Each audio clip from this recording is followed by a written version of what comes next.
I run into a lot of oddball theists making the same kinds of claims, but it's always interesting to see people from different walks of life and different cultures taking a stab at defending their views. Oh, they're no better than the standard apologetic nonsense that we see all the time, but it's still interesting. This time, I take a look at a video from a Chinese Christian who claims that atheism is unrealistic, and then goes on to prove that not only does he have no idea what atheism is, he's got no idea what anything is. But hey, why should he be any different than any other apologist? So, let's get started. My name is Ya Cao. Today I want to explain to you why atheism is unrealistic. Okay, by all means, please do so. Of course, you have to make sure you understand what atheism is first, which, right off the bat, I kinda doubt. You also have to have realistic expectations and an operational understanding of how critical thinking works, both of which I also doubt. But if I waited for theists to have all that before responding to their videos, I'd never make a video. Many Western countries in Europe and the United States were founded in Christian belief. Yes and no. They were founded by people who held Christian beliefs, certainly, and a lot of those beliefs found themselves represented in some of the laws, but I don't know that means that Christian beliefs are actually responsible for the founding of those countries. There's a problem confusing correlation with causation here. Lots of these countries are founded by men. Does that make them a male country? I'm sure a lot of those men had beards. Does that make them bearded countries? That's not really how this works. Just look at the cathedrals and the US dollar with the phrase, "In God we trust." Then you will know. You do know that "In God We Trust" was only put on the dollar in 1956 in the midst of the commie scare, right? It came from the misguided belief that communists would not use something that had the word God on it, thus thwarting commie spies operating in the US. Tell me you're not so ignorant as to not understand these things. However, more and more people declare that they are atheists, who believe there is no God, or agnostic, meaning they cannot know whether God exists. Yes, because as time has gone on, we've found that the claims made by the religious cannot be rationally or intellectually justified, hence we reject those claims as irrational and unsupported by the evidence. And you somehow think that's a bad thing. Karl Marx. His father was a Christian minister, yet he did not believe God exists. Even said that religion is the opium of the people. Of course, our theist here doesn't understand what Marx was saying. He was making a structural functionalism argument against religion, saying that while religion had certain functions that were ostensibly beneficial to society, it also operated like opium to sap the willingness and energy to confront what he saw as the evils of capitalism, thus turning the people into mindless sheep that would do anything religion demanded so they could maintain their emotionally comforting lifestyles. And that's very true, regardless of your thoughts on the usefulness of Marxism. I have had many chances to interact with atheists. They all think they have very strong reasoning that they have already found out that God does not exist. That just proves you haven't had very many interactions with atheists, because atheists, to a huge degree, at least in my experience, they don't say that God does not exist, only that there's no reason to take the claims made about God seriously, based on the complete and total lack of objective evidence to support the claims. However, as the conversation deepens, they cannot provide any scientific evidence about why God does not exist. Nor do they have to. The burden of proof is entirely on the side of people making a positive claim, and that means you. You claim God exists. You provide no objectively verifiable evidence for your claim. We simply don't take your unsupported and unjustified claims seriously. What is funny is that many of them are disgusted about God, which they won't admit it exists. What does that have to do with anything? I mean, lots of people are disgusted with the character of Voldemort from the Harry Potter books too. Are we supposed to believe Voldemort's real now? Why do they discuss something that does not even exist? Because people who do believe it exists are real and are a tremendous problem in the world. They always say, let God show himself, then I will believe. Well, that would be handy, wouldn't it? I mean, you have Christians who constantly tell us that God wants us to believe, yet God hides in the shadows and refuses to make himself known. That seems like pretty absurd behavior for a being that supposedly wants us all to believe he exists, doesn't it? The famous German philosopher Immanuel Kant once said these famous words. He said, "To prove the existence of God is difficult, but to prove that God does not exist is even more difficult." Again, it's not our job to prove that your baseless claims are wrong. It's your job to prove them right, and you haven't done so. But by all means, trot out actual, objectively demonstrable evidence that we can all freely examine that shows that this magical man in the sky that you believe in is real. Go ahead! We'll wait! This gentleman was an astronaut of the Soviet Union. He was the first astronaut of all. He went up the space. By today's standard, his spacecraft merely hovered the Earth at a very low altitude. After he came back, he held a news conference saying, "I went up the space and I did not find God. Therefore, God does not exist." Yeah, that's pretty questionable. In fact, it's really unlikely that Gagarin actually said any such thing. It more likely came from a speech given by Nikita Khrushchev where he said that Gagarin flew into space but didn't see any God there. Yuri Gagarin was a member of the Russian Orthodox Church, and it just doesn't fit with what we knew of him as a person. And it isn't like this is hard to find out about, but our theist friend here clearly doesn't bother to fact check much of anything. His saying is like a frog in the bottom of a whale. One day this frog stuck his head and looked around. He did not see any person. Then he decided human did not exist, which is equally absurd. Frogs lack the intellectual capacity to make any rational decisions of any kind, so your analogy is absurd. But again, Gagarin almost certainly never said that, and buying into Russian propaganda blindly says a lot more about your lack of intellectual integrity than it does about atheism. Atheism is impractical. Why? There was a private detective that was pursuing a criminal. Eventually, he heard that the guy was hiding in this 4-story building. One day, he went in and looked in every room, but he did not find the criminal. Could he conclude that the guy was not there? Of course not. Well, actually he could, depending on how carefully he looked. I could easily conclude that there are no elephants in the room in which I'm currently sitting. Why? Because I can't see or otherwise detect any. Therefore, claims made about elephants in the room would have to be rejected as absurd, given what we know about elephants. What does any of this have to do with atheism anyhow?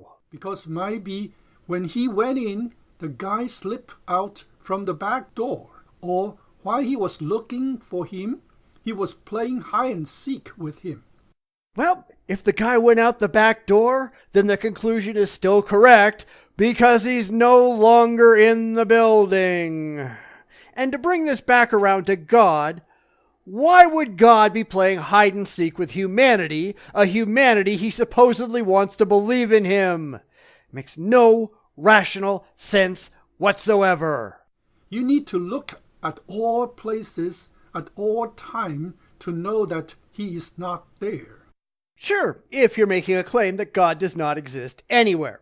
Now, find me someone who is actually making that claim, because I don't think you'll find very many. This is ultimately just a straw man, an appeal to fallacy common among the religious, because they've got no idea how to make rational arguments.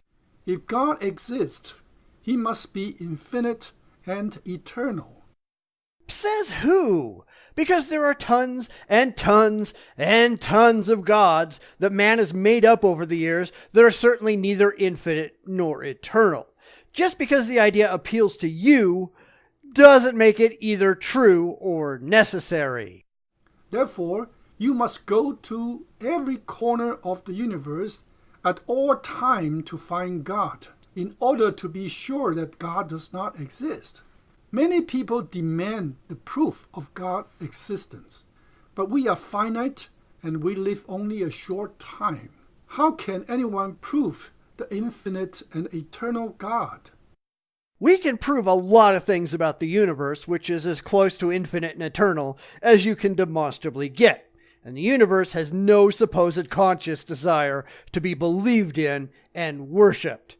But we can turn this around, because if we can't prove the existence of God, why should we believe God exists? This is the rational position, and one the religious simply refuse to take. Think about it. If someone could do that, isn't him God? Therefore, you must have the attributes of God to know God does not exist. In other words, you must be God to know God does not exist.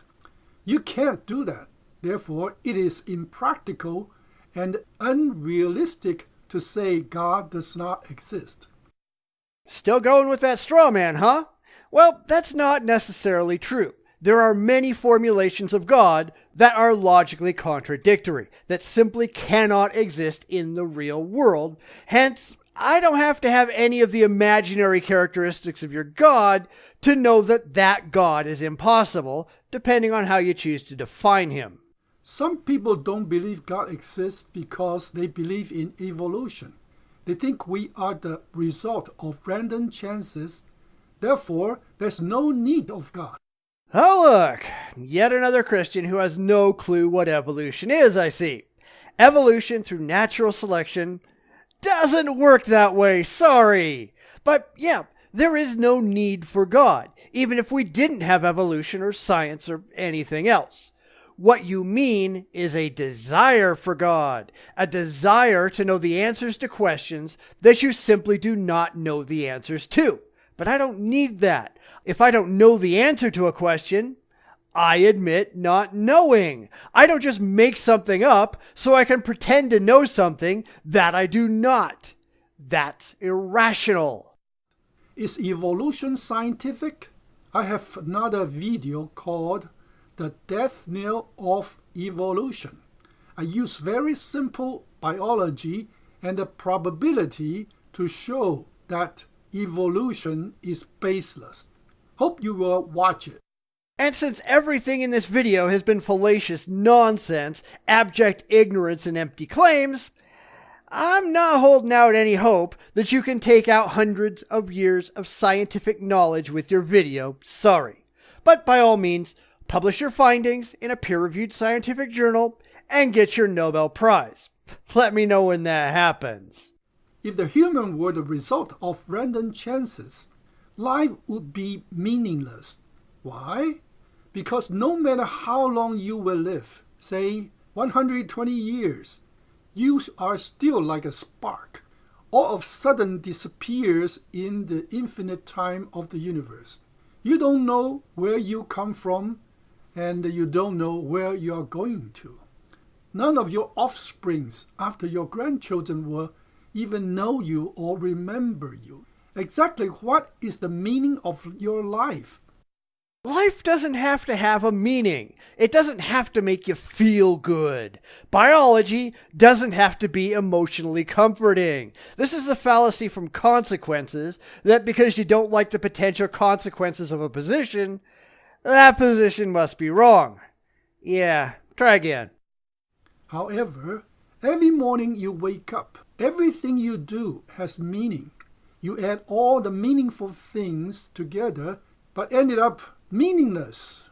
No wonder those philosophers with the deep thought couldn't help but saying life is absurd. Life isn't absurd. Your overly emotional expectations about life are absurd. Life is just life. You're born, you live, you die, you pass on your genes to the next generation. And I don't care if that makes you happy. I care if that's true. Nietzsche was one of them. He declared God was dead, and yet he spent his last 3 years in a mental institution and later died of syphilis, which is a sexually transmitted disease. What does that mean? It means that his mental capacity and his moral were completely bankrupt without God. Which has nothing to do with anything. And of course, our theist here doesn't understand what Nietzsche was talking about either, and almost certainly hasn't done any actual research into the subject. But I'm sure no one is surprised. He claims Nietzsche was morally bankrupt, but that's better than being intellectually bankrupt and without any ethical integrity at all, as our theist here is. Can you be absolutely certain that God does not exist? If God exists, you will be missing out His care and love for you. You ought to think deeply. Yeah, but if God doesn't exist, you've wasted the only life you have on your knees, groveling and scraping before an imaginary deity that offers you nothing but subservience to a lie. Since we have no reason to think that God is real, any more than we have any reason to think that fairies or unicorns are real, only an irrational idiot believes in these things.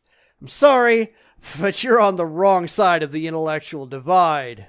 I have many videos provide ample evidence that God exists. No, you do not. You have many videos that provide ample claims that God exists, but that's not evidence. It's empty, unsupported, blind assertions made on faith, not born of facts. And it continually amazes me how the religious can't tell the difference between wishful thinking and demonstrable evidence. And then they dare to say that atheism is unrealistic. Yeah, if you're delusional. I hope you will invest some time to explore that. Thank you for watching, and may God richly bless you. If you have any questions, please write to me. My email address is belcantog@gmail.com. Well, I am going to post this video in your comments, but at the time I'm writing this at least, other atheists have done video responses and posted them to your comments, and surprise, surprise, you haven't responded. All you can do is point to other nonsense videos you've done. You've got no actual answers to the questions you've been asked. But that's no surprise, because we all know that religion is intellectually empty. This guy is no better than any of the other apologists that have been totally demolished on atheist YouTube channels for years. It's ignorance and fallacies and wishes and dreams as far as the eyes can see. But if you point that out, as many people have, instead of actually thinking about the criticism, they just double down on their religious stupidity. And I'm not trying to be mean here. I'm just being honest. I don't care if it makes you feel good. I care what you can prove. And unfortunately, you can't prove anything. And that's downright pathetic. Everything changes.